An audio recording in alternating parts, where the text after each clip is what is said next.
Salam alaikum tout le monde. Dans ce podcast, je pars à la rencontre de musulmans et musulmanes ambitieux qui sont des acteurs positifs de changement afin d'apprendre de leurs expériences et inspirer la prochaine génération de Muslim Makers. J'ai remarqué que ce que je voulais au fond de moi, ce que mon cœur recherchait, c'était ça en fait. C'était travailler pour ce genre de cause, pour la zakat essentiellement. Dans cet épisode, j'ai le plaisir d'accueillir Saad Dif, directeur de la Fondation suisse pour la Zakat.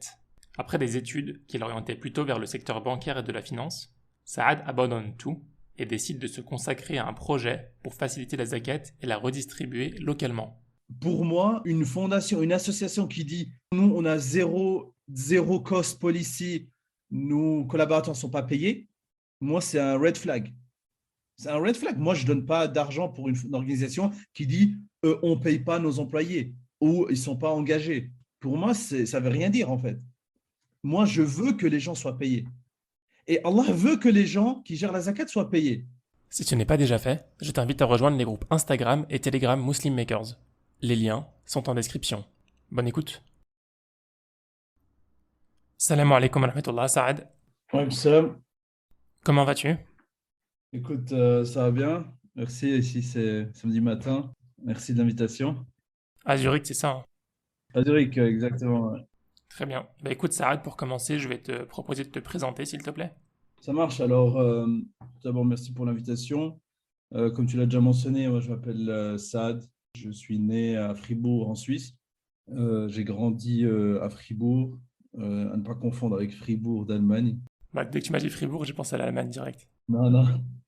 D'ailleurs, je ne sais pas quelle est la ville qui a été premièrement fondée, mais ouais, non, j'ai grandi à Fribourg, une ville et un canton bilingue.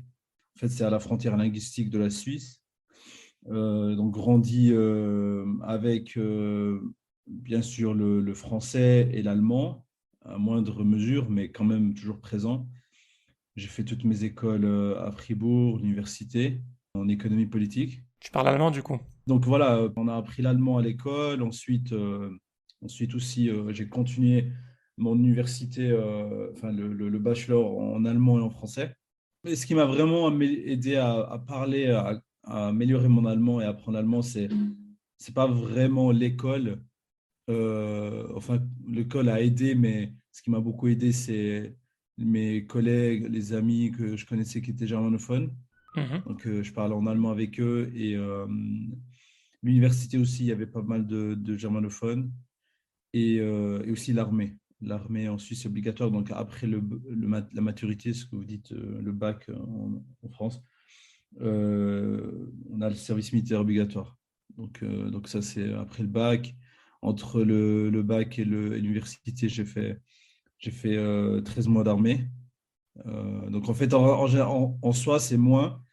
Le service militaire obligatoire dure environ 4 mois et demi maintenant, à l'époque 5 mois. Mais moi, j'ai fait un peu plus long, j'ai gradé. C'est pas obligatoire de grader, c'est obligatoire de faire l'armée. Mais gradé, j'ai fait, voilà, parce que j'étais motivé, je voulais le faire. Donc voilà, j'ai aussi, alors j'ai pas fait l'armée juste pour apprendre l'allemand, je l'ai fait aussi pour ce que c'était. Donc j'étais après le bac, j'ai commencé dans les troupes blindées en tant que grenadier de char à l'armée suisse et donc j'ai gradé pour devenir officier. Donc officier lieutenant et ensuite j'ai continué. Donc le service militaire ne s'arrête pas en fait en Suisse après la période ça s'appelle l'école de recrue. On est recrue, après on devient soldat ou bien après on finit sergent ou officier ou autre. Et après, chaque année, on revient à l'armée, en fait. Quel que soit ton rang, tu reviens à l'armée pour faire un cours de répétition de 3 à 4 semaines. D'accord. Et donc ça, j'ai fait durant mes études, j'ai fait mes cours de répétition, etc. Tous les Suisses, chaque année, ils ont 3-4 semaines de service militaire. Tous les hommes, ouais, c'est obligatoire pour les hommes. Les femmes peuvent aussi faire l'armée. C'est pas obligatoire pour elles. Et tous les Suisses, oui et non. Certains ne font pas, certains ne veulent pas faire, certains évitent de faire et payent une taxe militaire, ce qu'on appelle. Mais oui, par la loi, les hommes sont astreints à faire l'armée. Et le service militaire, il y a le cours de répétition, ce qu'on appelle, le système de cours de répétition, qui offre aussi bon, une certaine flexibilité, on peut reporter, etc. Et donc, en fait, si tu es employé, ben, l'employeur doit te laisser faire le service militaire. Ouais. Il y a un système de compensation, etc. pour les employeurs. Donc ça, voilà, ça c'est juste brièvement, et on pourra en reparler après de l'armée. Et donc après, durant mes études, voilà, je fais ça. Après mon master, j'ai fait une grosse moitié de mon master, presque en réalité, 3 quarts de mes cours au Canada, euh, à Ottawa. J'ai fait aussi en économie. Donc c'est surtout voilà, économétrie, économie, finances publiques, etc. Et aussi macroéconomie, etc., économie monétaire. Et après le master, donc j'ai continué de nouveau une phase militaire où de nouveau gradé pour devenir capitaine. Et après cette partie-là, j'ai commencé à travailler. Voilà, dans le domaine bancaire, stage, etc., business development. Et voilà, pendant toute cette période, j'étais pas mal impliqué dans la communauté. Enfin, pas mal, je veux dire, en toute humilité. J'étais un petit peu actif à Fribourg, là où j'ai grandi, dans une association qu'on avait fondée, qui s'appelle Frislam. Donc, on a fait pas mal de choses localement. Et après, quand j'ai commencé à travailler, j'ai, euh, je me suis lancé dans un nouveau projet de fondation pour la Zakat. Donc, ça, c'est ce que je fais actuellement. Très bien, barakallahu fik. Est-ce que tu peux nous parler un peu de ton enfance? Dans quel contexte tu as grandi? Qu'est-ce qui t'a poussé à faire les études que tu as faites et à t'impliquer dans l'associatif? Ouais, ouais, bonne question. Alors, moi, je dis, je suis né à Fribourg. J'ai grandi juste un tout petit peu en dehors de Fribourg. C'est un jet de pierre, c'est juste un pont plus loin. C'est une rivière qui démarque la partie germanophone et francophone. Donc, historiquement, c'est une partie germanophone où j'ai grandi, mais elle ne l'est plus. Donc, j'ai grandi à Marly, c'est juste maintenant dans l'agglomération de Fribourg. Et j'ai grandi, en fait, c'est une partie assez. C'est un village, donc c'est pas une ville où j'ai grandi. Même Fribourg, c'est assez petit comme ville, mais ça reste une ville et une très belle ville d'ailleurs. Moi, j'ai grandi dans un village, c'était assez campagnard, mais quand même, c'est quand même pas genre isolé ou de la ville de Fribourg. Tout d'abord, moi, je suis né dans un quartier, rien à voir avec la connotation française des quartiers. C'était un quartier qui était assez mélangé. C'était ça aussi, je pense, c'est la beauté de la Suisse, ou je dirais le mindset suisse, c'est que c'était pas un quartier où il y avait que des immigrés ou des personnes d'origine étrangère. Après, on a déménagé ailleurs, dans le même village toujours, mais dans une partie encore plus proche de l'aspect rural, à côté de fermes, etc. Je n'ai jamais vraiment habité loin de paysans, en fait. Ça, c'est vraiment peut-être quelque chose d'important à relever parce que, bon, Fribourg, de base, c'est un canton, le canton de Fribourg est un canton agricole de base. Donc, la tradition agricole est très présente à Fribourg. Donc, moi, j'ai jamais vraiment grandi loin des agriculteurs. Mais c'est peut-être un détail qui vaut la peine de relever. J'ai jamais vraiment grandi loin des agriculteurs, donc ce qui a fait que j'ai toujours grandi assez proche de la Suisse rurale. Après, pas montagnard, genre stéréotypé, mais quand même assez proche de la terre, vraiment comme ça. C'est très typique fribourgeois, ça. C'est des gens qui sont proches de la terre et très. Il y a un mot en allemand qui dit c'est bodenständig, ça veut dire ils ont les pieds sur terre. Donc ça c'est vraiment quelque chose typique aux fribourgeois. Mais c'était quand même en fait un mélange J'ai grandi dans un environnement assez mélangé entre des Suisses qui sont là, voilà, de père en fils, et des personnes d'origine étrangère. Donc ça c'est vraiment l'environnement dans lequel j'ai grandi. Euh, Très tôt, en fait, je parlais un peu de l'associatif. En réalité, ça, je dois le mentionner, c'est d'ailleurs pour moi, ça a toujours été très important. En fait, mon implication associative, elle n'a jamais commencé avec la communauté musulmane, en fait. Elle a d'ailleurs surtout eu lieu avec l'associatif sportif en Suisse.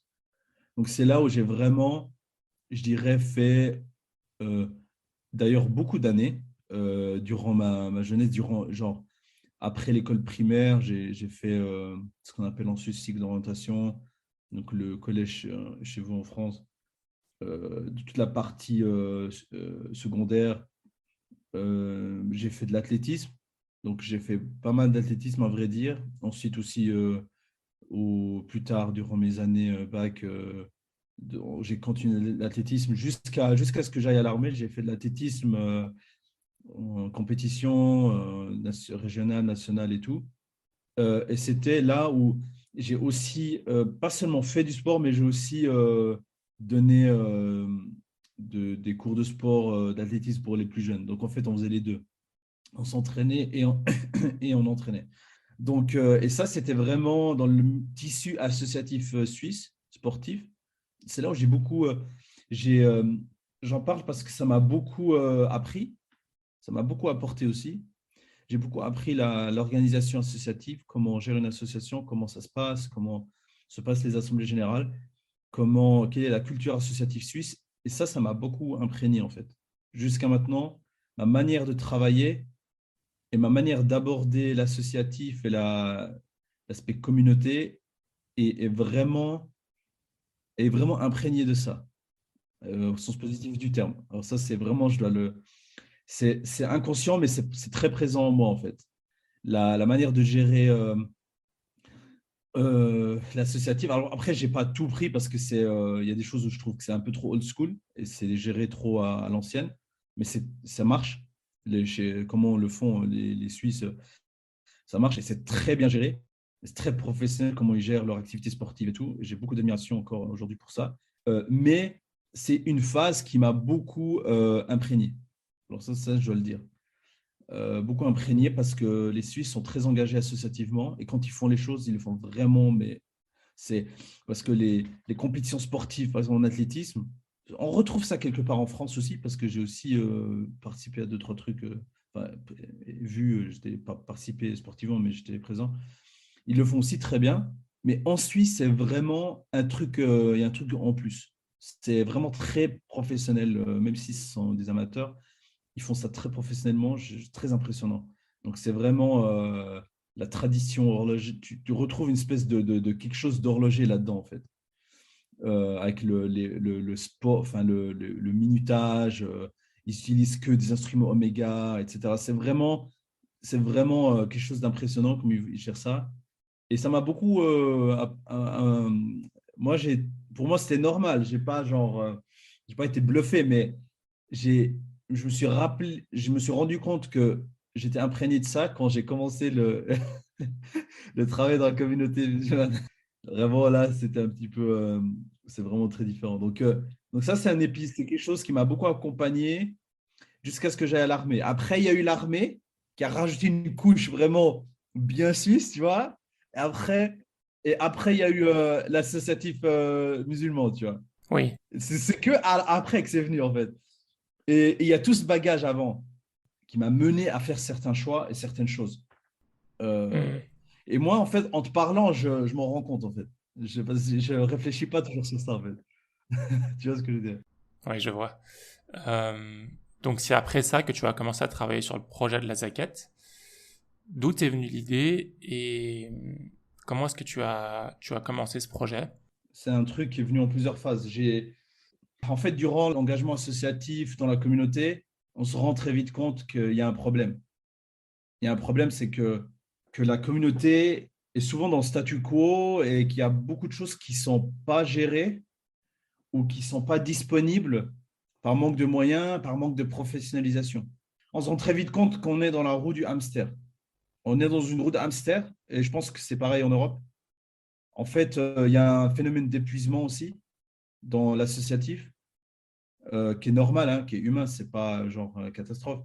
C'est normal. Le travail dans la communauté demande de l'énergie. Il y a beaucoup de choses à faire.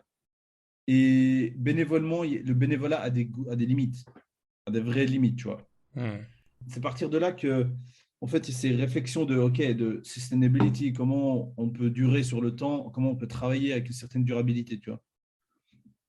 Et, euh, et donc, c'est là, après, que des amis enfin, discutent et tout, et c'est là qu'il y a un peu les premières réflexions sur la zakat, en fait. Toi, à ce moment-là, t'as pas vraiment commencé ta carrière, en fait. Non, j'ai commencé à faire bon, des petits jobs, et après, un peu quelques stages dans le domaine académique, bancaire, durant la fin du bachelor, le master, ouais. Donc toi, à ce niveau-là, a priori, tu te prédisposais à travailler dans le domaine de la finance, dans le domaine bancaire, et c'est là que tu te poses des questions. Voilà, exactement. Donc, en fait, durant le bachelor et tout, on voit un peu les problèmes qui existent. Et en fait, ce qui a vraiment été le tournant, c'est Mhm. quand je suis allé au Canada, j'ai rencontré lors d'un grand événement dans la communauté à Toronto. J'ai rencontré la fondation National Zakat Foundation Canada. Ok.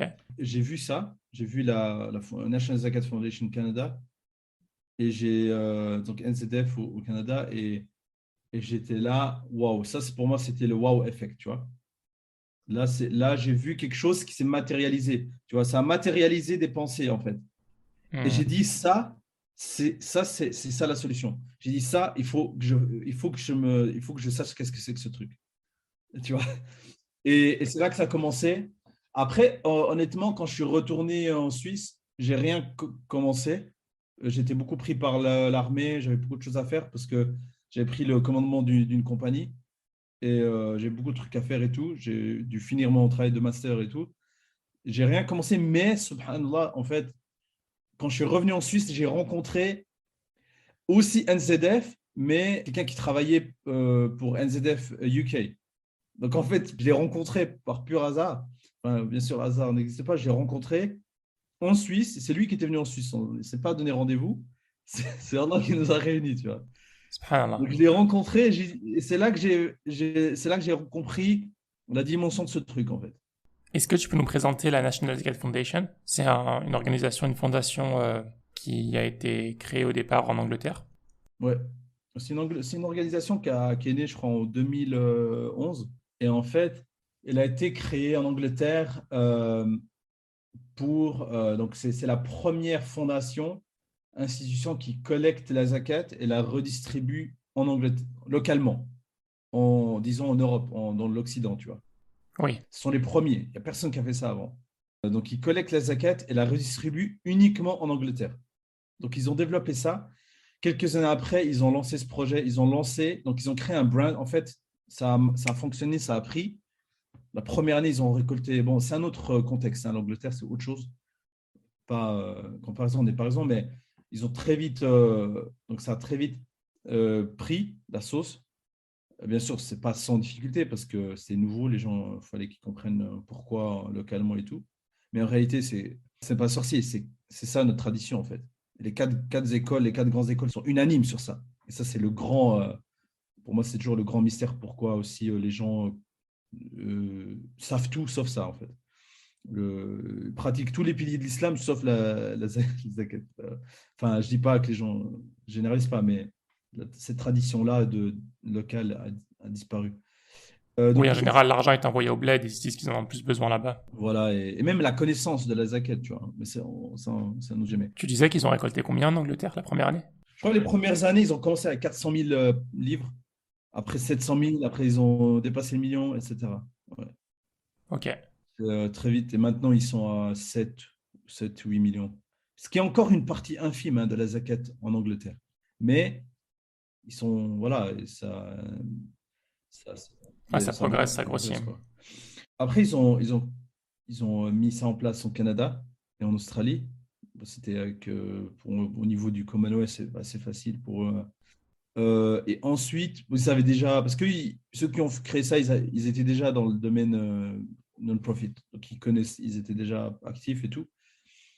Et après, euh, et après, voilà, ils ont continué comme ça jusqu'au fin des années 2010, donc 2018-19. Ok. Et après, les Hollandais et nous, on a rejoint le groupe, tu vois. Oui. Donc voilà, c'est comme ça qu'ils sont nés. Est-ce que tu peux nous raconter du coup comment ça s'est passé pour toi? Comment est-ce que tu as fait pour répliquer ce concept en Suisse? Ouais, j'ai rencontré, c'est mon ami là, Redouane, et je lui ai dit, voilà, c'est le directeur, celui qui gère la distribution en Angleterre, les services sociaux, etc. Et j'ai parlé avec lui, il m'a dit, ouais, Canadien, c'est nos collègues et tout. J'étais là, ah ouais, ok, j'ai compris, j'étais là, c'est vraiment un truc de ouf en fait. Et après, je lui ai dit, écoute, ça c'est vraiment incroyable ce travail, c'est important. Je lui ai dit, ça c'est l'avenir en fait. Ce que vous êtes en train de faire, c'est l'avenir.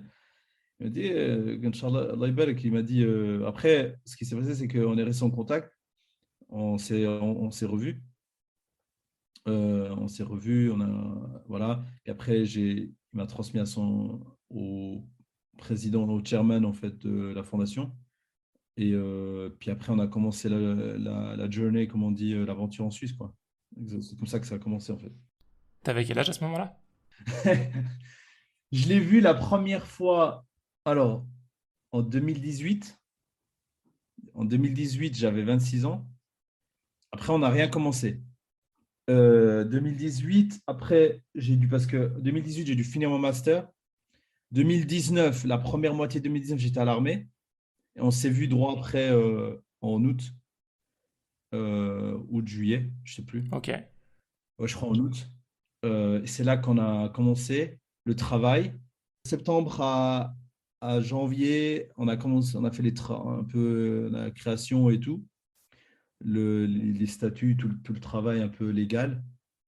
Et on a officiellement fondé la fondation en avril 2020. Mais c'était encore bénévole, on a commencé, voilà. Et donc à ce moment-là, quoi, on a vraiment commencé à travailler fin 2019 quand j'avais 27 ans, quoi.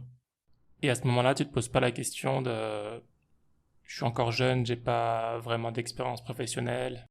Non. En fait, moi, je travaillais, je faisais ça bénévolement au début. C'était pas facile, mais pour moi, c'était pas, comment dire, c'est pas une question d'âge. Bien sûr, je n'ai pas la connaissance, je ne suis pas un expert, je n'ai pas fait d'études théologiques et tout. Après, fiqh zakat, c'est quand même, c'est pas non plus la mer à boire. Ouais. Mais comme on dit, quand on ne sait pas, on demande aux gens qui savent, tu vois. Mais la gestion de la zakat en soi, opérationnellement, ça reste c'est comme monter une start-up. C'est un business, il faut que ça marche. Il faut un plan, il faut un business plan, il faut un plan marketing, il faut savoir comment tu vas vendre le produit. Et c'est ça, il faut savoir comment communiquer sur ça. Et après, s'il y a des questions de fond, on s'adresse toujours aux experts, en fait. Hmm. Voilà. Donc, pour moi, c'est mon mindset de base depuis toujours. Et c'est peut-être aussi l'armée, c'est pragmatique. On dit en allemand einfach machen, c'est juste, faut faire. Et on apprend en faisant, learning by doing. Ça, c'est mon credo, en fait. Mais je prends pas de risque à incalculé, tu vois. Oui. Je, voilà. Mais c'est ça, moi, voilà, j'avance. Voilà, c'est aussi l'armée, c'est en avant, tu vois, j'avance. Il n'y a pas de, j'ai pas de temps à perdre, tu vois. Si ça marche pas, l'important, c'est l'effort. Et faut fournir l'effort. Mais pour moi, je me suis surtout pas posé de questions parce que c'est un pilier de l'islam. Il n'y a pas de débat à avoir, en fait. C'est un fard kifaya, tu vois. Hmm. C'est une obligation qui incombe aux musulmans d'établir la zakat. Sur les piliers de l'islam, il n'y a pas de discussion. Ce sont les piliers de l'islam, tu vois. Bon, il y a pas de remise en question. Et sur la zakat, il n'y a pas de discussion sur le fait que ça doit être mis en place. Il n'y a personne qui va contester le fait qu'on doit établir la zakat. C'est un fard kifaya, c'est notre sunna, c'est notre tradition, on doit le faire. Pour moi, il n'y a pas de discussion là-dessus, tu vois. Oui. Donc, et parfois, tu vois, je suis très diplomate, mais j'ai des côtés aussi où, pour moi, il y a des choses où je discute pas. En fait, il n'y a pas de matière à discuter. Dans le sens où, c'est pas que je discute pas avec les gens, c'est dans le sens où il y a des choses dans notre tradition, il n'y a pas de discussion sur le fait qu'on doit les faire. Oui. Après, comment? Bien sûr, je suis toujours ouvert à la discussion, mais voilà, c'est ça, tu vois. Oui, ça fait partie des bases. Mais quand tu t'es lancé dans ce projet-là, est-ce que tu avais déjà la volonté de t'investir pour la Oumma de manière générale, et tu as trouvé ce projet-là pour t'investir, ou bien tu n'avais pas spécialement la volonté de faire ça et ça t'est tombé dessus. Non, non, pas du tout. Moi, j'ai commencé ça bénévolement. J'étais dans le conseil de fondation, donc, en Suisse, dans le comité. Et le comité doit être bénévole par la loi. Donc, elle n'est pas rémunérée, etc. Pour moi, mon idée, non. Moi, je voulais faire carrière dans la finance. Moi, je voulais faire carrière purement et simplement et d'une manière complètement genre le jeune standard qui a fini son master, qui veut faire carrière dans la finance et se choper un bonus, un mirobolant chaque année, quoi. C'était ça mon plan, en fait, tu vois. C'est ça D'accord. mon plan, c'était ça, mais qui a changé, tu vois. Euh, et en fait, moi, j'ai commencé bénévolement. Je voulais aucun intérêt en retirer aucun intérêt, tu vois, aucun bénéfice. Et en fait, j'ai remarqué petit à petit, en travaillant pour la zakat, j'ai remarqué ce que je voulais faire, en fait. Hmm. J'ai remarqué la vérité en fait, que le travail dans la finance, dans le domaine bancaire, franchement, j'ai beaucoup appris et je remercie mes employeurs. Ils ont toujours été très corrects et des employeurs d'ailleurs que je recommande, qui sont très, très corrects, très bons. J'ai remarqué que ce que je voulais au fond de moi, ce que mon cœur recherchait, c'était ça, en fait. C'était travailler pour ce genre de cause, Oui. pour la zakat, essentiellement. J'ai remarqué que tout ce que j'ai fait jusqu'à maintenant m'a mené à faire ça, en fait. Tu vois ce que je veux dire? Hmm. Donc, les études en économie, le travail dans le domaine de la finance, dans le domaine bancaire, financier, gestion d'actifs, en asset management, dans le travail, tout ce qui est ESG, etc. J'ai beaucoup appris. J'ai travaillé aussi dans la salle des marchés, etc. Tout ça, ça m'a donné un bon bagage, alhamdoulilah, pour travailler pour la zakat. Parce que la gestion de la zakat touche à tout ça, en fait. Hmm. Donc voilà, c'est un tout. Et l'apprentissage des langues, etc. Pour moi, c'est devenu clair comme l'eau de roche, tu vois, que je devais faire ça, en fait. Pour moi, D'accord. c'est pas genre je délaissais un privilège. Non, non, non. Pour moi, c'est un privilège de travailler pour la zakat, tu vois. Oui. Pour moi, c'est Allah qui me donnait une opportunité dans le nord pour ma vie, en fait, tu vois. Donc, c'était ça, en fait. Oui. Mais j'imagine tu t'es quand même posé la question de savoir si tu faisais le bon choix, si c'était le bon calcul à faire à ce moment-là. Alors oui, au début, je faisais ce calcul. Au début, je faisais ce calcul. Mais comment dire, ouais, là, le combat du nefs entre moi et Shaitan, c'était là, tu vois. Oui. Bien sûr, le fait de devoir quitter. Moi, j'ai pas. Même au début, je postulais pour être à temps partiel. Je voulais pas. Mon âme, tu vois, elle voulait pas mon nefs, elle voulait pas quitter le domaine de Ouais. la finance, tu vois. Je voulais rester, tu vois. Mais après, j'ai vu, non. Ce truc, c'est go for it. C'est 100%. C'est 100% ou tout ou rien, tu vois.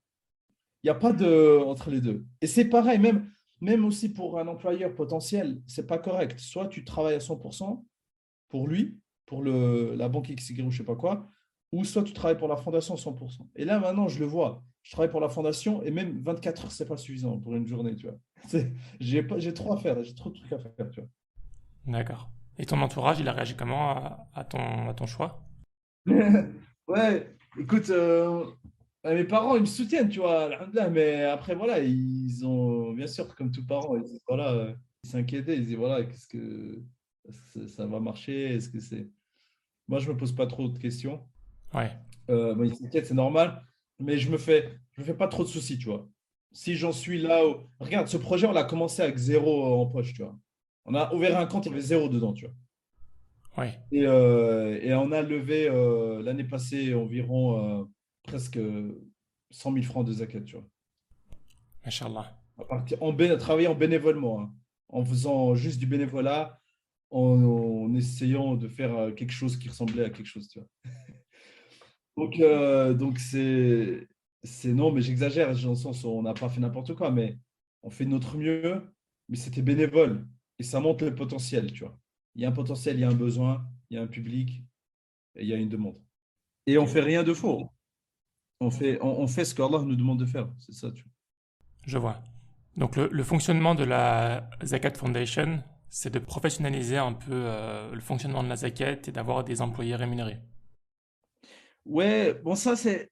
Je ne résumerai pas le business plan comme ça. C'est pas. Comment dire? Ça, c'est pas le modèle de National Zakat Foundation, non. Ça, c'est le modèle de Allah Azza wa Jal. Ça, c'est le modèle d'Allah, en fait. Notre Hmm. créateur, en fait. Et donc, par rapport à ce point que tu mentionnes, oui, la zakat doit être gérée professionnellement. Et moi, personnellement, si je prends un peu je fais juste un pas en arrière, pour moi, une fondation, une association qui dit nous, on a zéro cost policy, nos collaborateurs ne sont pas payés, moi, c'est un red flag. C'est un red flag. Moi, je ne donne pas d'argent pour une organisation qui dit on ne paye pas nos employés ou ils ne sont pas engagés. Pour moi, ça ne veut rien dire en fait. Moi, je veux que les gens soient payés. Et Allah veut que les gens qui gèrent la zakat soient payés. Et qui sommes-nous pour dire ah non, non, nous, les 12,5% de la zakat, on ne les utilise pas. Mais Allah veut que tu les utilises. En fait, tu crois que tu sais mieux que Allah. Ça ne fait pas de sens. Donc en fait, euh, et ça, ce n'est pas le modèle de NZF. C'est comme on a dit, c'est le modèle de la zakat qui nous a été transmis. Et donc, dans le Surat Tawbah, il y a dans le verset de la zakat, la amilina alayha, tu vois, les administrateurs de la zakat. Donc, c'est une catégorie parmi les 8 catégories. Donc, 1 sur 8, ça donne 12,5%. Ça, c'est l'avis, beaucoup de savants Hanafi. Donc, on utilise l'avis Hanafi parce que la majorité est Hanafi ici en Suisse. Je pense que si que, en fait, les autres, il y a différents avis. Il y a même certains savants qui disent on peut aller plus, mais nous, on se limite à 12,5%. Cheikh Qaradawi, d'ailleurs, a écrit qu'on peut aller plus, tu vois. Il a même dit, dans son PhD, là, je ne sais plus exactement son avis, mais pour lui, il n'y avait pas de problème d'aller plus loin selon les conditions. Mais nous, voilà, on a cette policy 12,5%, donc 1 sur 8, parce qu'il y a 8 catégories, voilà. Et oui, l'idée, c'est d'utiliser ces 12,5% pour ceux qui gèrent les zakat, effectivement. Maintenant, c'est pas, comment dire, c'est pas pour faire tourner une fondation, il faut plus que ça, tu vois. Oui, C'est une ressource qu'on utilise, oui, mais, voilà, pour développer une fondation, il faut plus que les 12,5%, tu vois.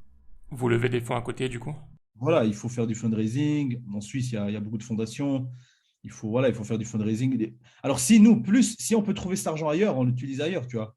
Si on peut un peu, je dirais, réduire notre utilisation des 12,5%, voilà, c'est cool. Mais en soi, je parle ça d'une manière globale. Les gens disent toujours, ça c'est très culturel, hein, chez les musulmans aussi, que ce soit maghrébin ou autre, en Europe. Ah ouais, la zakat, il faut que ce soit pas touché. Non, bien sûr, il faut utiliser la zakat pour ses objectifs. Mais si Allah il mentionne que il nous permet d'utiliser les 12,5% pour ceux qui administrent la zakat, ça veut dire qu'il y a une sagesse là derrière. C'est pas pour faire joli, tu vois. Ouais, c'est sûr. C'est là pour une raison. Donc voilà. Mais voilà, c'est juste une parenthèse, mais c'est pour dire que il faut détabouiser ce truc de utiliser la zakat pour les administrateurs de la zakat. D'ailleurs, ça c'est pas un problème que sur la zakat. Je pense que dans tous les projets, les assos, enfin les organisations où il y a une cause fissabilillah pour Allah, on a du mal à Ouais, s'imaginer ouais, que ouais. qu'on puisse être rémunéré ou quoi que ce soit. Comme tu dis, il y a un certain tabou. Ouais, Et derrière, on s'attend à un travail exceptionnel euh, sans argent. Et même si on donne de l'argent pour essayer de financer les personnes qui travaillent, on donne le minimum, ouais, quoi. ouais, On ouais, veut pas donner trop. non. Non, mais d'ailleurs, moi, je le dis clairement. Les gens qui travaillent pour la zakat, on doit être encore plus exigeant dans leur qualification et leurs compétences et ils doivent être payés comme ailleurs. C'est pas parce qu'ils travaillent pour une fondation que gère la zakat, ils doivent être moins bien payés. Alors c'est pas, non, je gagne bien sûr moins qu'avant, ça c'est clair et net, tu vois. Mais ça, c'est pas genre, je dis pas ça pour, euh, pour faire genre, mais moi, mon credo, enfin, je suis convaincu que on doit payer les gens au moins comme le salaire qu'ils pourraient retrouver ailleurs dans un métier similaire. Ça ne veut pas dire qu'on travaille pour cette cause de la zakat qu'il faut moins payer les gens, etc. Tu vois. Ouais, je suis d'accord avec toi. Est-ce qu'à côté de ça, vous faites un travail de reporting pour expliquer comment l'argent est utilisé, est-ce que les missions sont accomplies, est-ce que vous faites un reporting? Bien sûr. Bah, nous, notre dernière année, c'est l'année 2025, c'était la première année, genre complète et tout. Donc là, on travaille sur le rapport annuel. Et puis, bien sûr, c'est le reporting. Bah, c'est le travail de toute fondation, savoir OK, combien on a donné, combien dans chaque canton, combien de zakat est rentré, qu'est-ce qu'on a avec la zakat, etc. etc. C'est le b.a.-ba, tu vois. C'est clair, bien sûr. Et il faut investir. Mais pour avoir un reporting propre, il faut investir. Il faut investir du temps, il faut des gens il faut des plateformes IT qui fonctionnent, il faut traçabilité, savoir d'où est-ce venu l'argent, où est-ce qu'il est allé, etc., etc. Tu vois. Et pour ça, il faut investir chez des personnes qualifiées qui font du reporting de qualité. Bah ouais, et puis il faut faut investir dans les outils IT et tout. Après, il y a beaucoup de trucs gratuits à disposition pour les fondations, ça c'est clair. D'accord. Et pour revenir sur la zakat, pourquoi est-ce que donner localement, c'est important? C'est pas que donner en Suisse c'est plus important, c'est notre tradition. C'est toujours été comme ça. La tradition de la zakat, si on suit le hadith de Mu'adh ibn Jabal, radhiyallahu anhu, où le prophète sallam l'a envoyé au Ça, ça- Yémen, donc c'était le représentant, il était envoyé là-bas comme représentant pour le Yémen, pour apprendre les gens la religion, etc. Et aussi, donc on connaît tous les hadiths où le professeur Sallam lui a demandé ça- qu'est-ce que l'islam, et il a cité les 5 piliers de l'islam, etc. Et donc dans la sira, et après même la mort du professeur Sallam, et après avec Sayyidina Abu Bakr radhiyallahu anhu, et le calife et Omar, il est resté au Yémen. Il est resté au Yémen et la pratique et ce case, je dirais ce case study, ce qui s'est passé avec Mu'adh ibn Jabal, est un élément fondateur, je dirais, de la gestion de la zakat dans notre histoire, dans l'histoire de l'islam. Et c'est un cas d'école. C'est un cas d'école qui nous montre comment, même sans parler des califes, déjà au temps du prophète, sallallahu alayhi wa sallam, la ça- pratique de la gestion de la zakat démontre clairement comment on devrait travailler. Il n'y a pas de. Et ça, les savants sont d'accord là-dessus. Mu'adh ibn Jabal est allé au Yémen et il a collecté la zakat et il l'a redistribuée au Yémen. Il a jamais revenu à Médine avec de la zakat. Il est hmm. parti en l'an 10 de l'Hégire. Hein. Peu après, le professeur Sam est décédé. Ensuite, en l'an 13, après 2 ans, donc il y a eu le règne de Sénat Abu Bakr, et après, donc il était toujours là-bas, il a toujours redistribué la zakat là-bas, et en l'an 13, il est revenu avec un tiers de la zakat. C'était la première année de Sayyidina Omar. Et Sayyidina Omar, il lui a demandé, je t'ai pas envoyé je t'ai pas envoyé au Yémen pour collecteur d'impôts pour moi. Si tu dois collecter la zakat et la redistribuer. Et la réponse de Sayyidina de Mu'adh bin Jabal est très claire. Il lui a dit, j'ai redistribué la zakat jusqu'à ce qu'il n'y ait plus de pauvres. Il n'y a plus de personnes à qui donner la zakat. Donc il est revenu avec un tiers. En l'an 13 de l'Hégire. En l'an 16 de l'Hégire, il revient avec la totalité de la zakat. Donc ça, c'est de la sira, ça c'est clair, c'est vraiment, ça c'est l'histoire qui le démontre. Et en fait, c'est cet événement-là, fondateur, qui montre en fait sur quoi on doit se baser en matière de gestion de la zakat. Voilà. Donc il ne s'agit pas de la Suisse, c'est pas parce que c'est pas du chauvinisme, c'est notre tradition en fait. Il y a un aspect aussi donc de conformité par rapport à notre tradition, mais un aspect aussi socio-économique, voilà, de redistribution locale, de redistribution des richesses localement. Et quand on le fait, il y a une sagesse divine là derrière. C'est pas pour rien que le professeur Sam lui a demandé de faire ça au Yémen. C'est pas pour rien, tu vois. Et pendant que Mu'adh ibn Jabal le faisait là-bas, à Médine, c'est passé la même chose. On n'a jamais envoyé de la zakat au Yémen et vice-versa. Donc, c'est ça qu'il faut comprendre. Aujourd'hui, dans notre communauté, c'est ça qu'il faut comprendre. Et il y a vraiment beaucoup d'ignorance sur ça. Et c'est pour ça qu'on fait ce travail. C'est, et, c'est, euh, et pour moi, cet élément-là, il est valable à l'époque, il est valable aujourd'hui. Hmm. On parle des pays pauvres. Non, les gens dans les pays pauvres, il y a des gens riches qui ne payent pas la zakat dans les pays pauvres. Il y a des gens riches au Maroc qui ne payent pas la zakat. Il y a des gens en Algérie qui payent pas la zakat. Au Tunisie, pareil. Dans tous les pays maghrébins, arabes ou bien du tiers-monde, en Afrique subsaharienne ou ailleurs, il y a des gens riches qui ne payent pas où la zakat n'est pas redistribuée localement. Et si ça existait, il y aurait beaucoup de problèmes qui seraient résolus. Ça, c'est des choses qu'il faut dire. Tu vois, il n'y a personne qui dit ah ouais, on en voit parce que les gens meurent de faim. Dans les pays pauvres, il y a des gens riches, qu'on le sache ou non, il y en a. Tu vois, l'Afrique n'est pas, tu vois, dans les capitales africaines, les gens ne sont pas en train de mourir de faim dans la rue. Tu vois, il y a du développement économique. Mais il y a des grosses disparités, ça c'est vrai. Il y a des grosses disparités. Il y a pas, on parle, il n'y a pas d'eau dans les villages. Non, parce qu'il n'y a pas de redistribution locale de richesse. Tu vois, il y a une sagesse divine, tu vois. Il y a des musulmans dans ces pays, tu vois. Donc, il y a un devoir. Il y a un devoir qui incombe aux locaux aussi, tu vois. Ça, c'est un autre sujet. Mais ce devoir-là, il incombe aussi en Europe et en Suisse. Il n'y a personne qui va me dire qu'en Europe, en Allemagne et en France, il n'y a pas de pauvreté. C'est faux. C'est faux, complètement faux. Je définis quiconque pour dire le contraire. En Suisse, c'est faux et c'est archi faux qu'il n'y a pas de pauvreté. La Suisse a un problème avec la pauvreté parce que la Suisse cache la pauvreté. Alors, je ne dis pas le gouvernement, c'est pas, je ne pointe pas le doigt. On a un problème culturel. En Suisse, la pauvreté, elle est cachée. Il y a un tabou. C'est un problème culturel, tu vois. La pauvreté, on ne la montre pas. Et les gens qui ont des difficultés financières ne se montrent pas non plus. Il y a une honte. Donc, il y a aussi une autre. On peut pas comparer. Il ne faut pas comparer les pauvretés aussi. Ça, il ne faut pas faire. C'est une erreur. Tu vois. Bon, bref, je m'étale un peu, mais pour dire le travail local de la zakat, c'est pas parce que pour faire joli ou bien on est des bobos zurichois ou parisiens ou pour faire genre on est des riches qui aident les pauvres localement. Non, non, non, c'est pas ça. Ça n'a rien à voir avec ça. C'est pas idéologique, c'est pas une doctrine, une nouvelle doctrine, c'est notre tradition en fait. Et c'est ce que notre professeur Sam nous a enseigné et c'est ce Ça, qu'on ça. doit perpétuer parce que cela a un sens spirituel et un sens social et économique.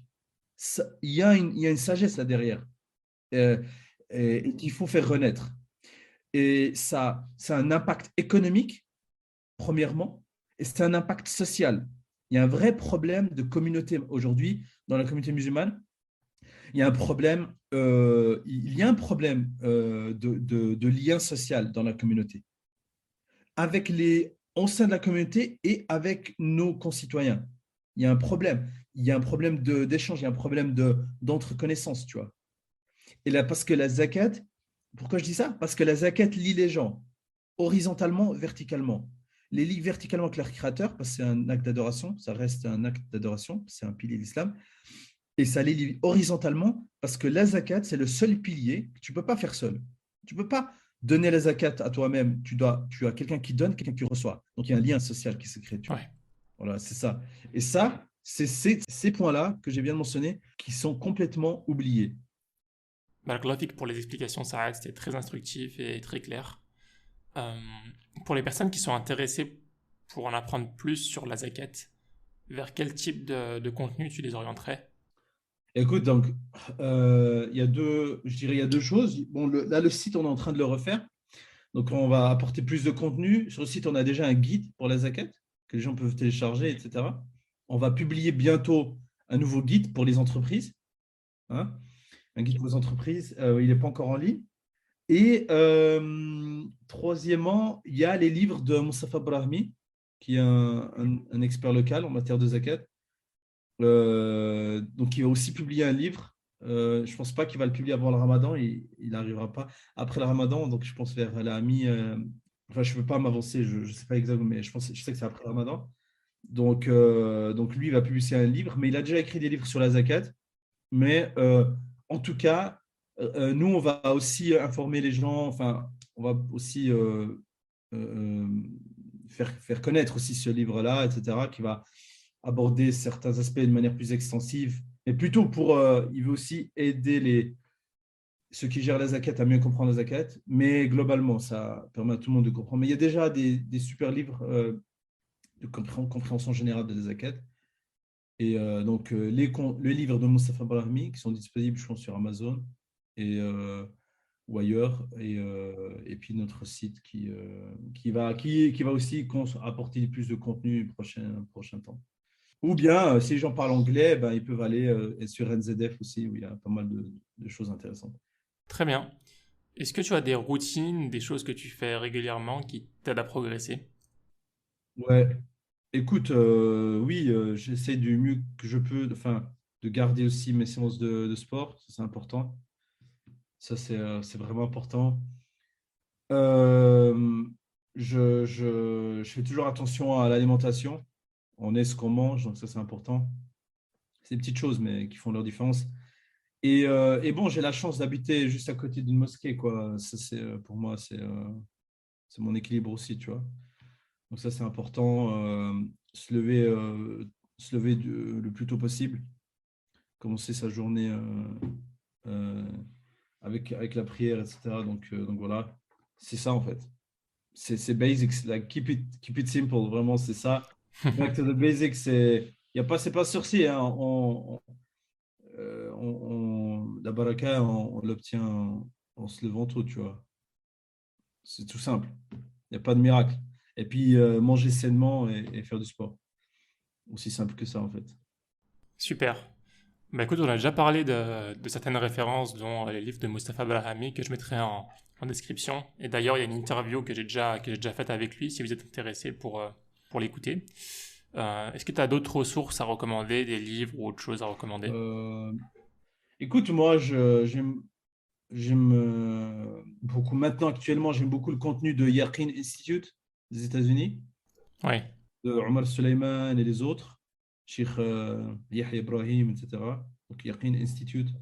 Franchement, c'est super contenu.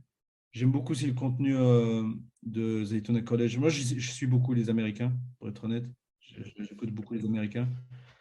Je pense qu'ils sont en avance. Bon, bien sûr, c'est un autre contexte, mais ils, ils ont pu développer une lecture de l'islam intéressante et des solutions pratiques et concrètes pour l'islam en Occident. Je pense qu'ils sont vraiment, ils ont tracé une voie clairement bien faite. Ça, c'est clair. Et voilà. Et sinon, voilà, pour le moment, moi, j'essaie un peu de m'instruire aussi sur la zakat et tout, ok. via ce que écrit aussi Mufti Faraz d'Angleterre. Euh, voilà, tout ce qui est fintech, islamic fintech, etc. Voilà, c'est un peu ces contenus-là, quoi. Très bien. Bah écoute, dernière question. Si un auditeur ou une auditrice souhaite suivre ton travail ou bien te contacter si elle a une question, est-ce que c'est possible de te joindre? Écoute, oui, il y a notre newsletter. Nous, chaque mois, on envoie notre newsletter avec les derniers contenus. Et puis, ils peuvent nous contacter après si on a des questions via le site, par le formulaire contact. Mhm. Là, on répond du mieux qu'on peut, bien sûr. Mais on répond. Et voilà, c'est ça. Et puis, bien sûr, ils peuvent nous suivre sur les réseaux sociaux en français, en allemand, sur Zakat Suisse, sur Facebook, Instagram, YouTube. Bah écoute, Saad, on a fait le tour des questions. Écoute, je tenais à te dire que j'aime beaucoup ton travail. J'apprécie beaucoup le fait que tu arrives à mêler le travail pour Allah, pour la religion d'Allah, et ta vie professionnelle. Donc tu es vraiment impliqué à 100%. Et je pense qu'on a besoin d'encore plus d'exemples comme ça qui nous montrent un peu la voie de comment faire. Parce que souvent, on se met des barrières nous-mêmes, alors que il y a beaucoup de choses à faire en fait. Il y a beaucoup de choses à faire pour la communauté. Comme on dit en anglais, j'aime bien une phrase, c'est God provides. Celui qui donne, c'est Allah, tu vois. Subhanallah. En tout cas, je demande à Dieu qu'il te facilite, Inch'Allah, qu'il te mette la baraka dans tes projets, notamment pour la Swiss Zakat Foundation, et qu'il fasse que ce projet-là soit une source de bien pour toi, pour ta famille, pour la communauté locale, Inch'Allah. que Dieu te facilite.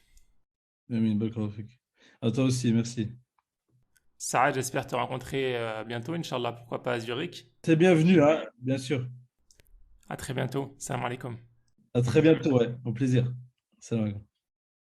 Et j'espère vraiment que cet épisode t'a plu. Si c'est le cas, je t'invite à le partager à 3 personnes de ton entourage et à faire des invocations pour qu'Allah bénisse cette initiative. À bientôt pour un nouvel épisode, Inch'Allah. Salam alaikum.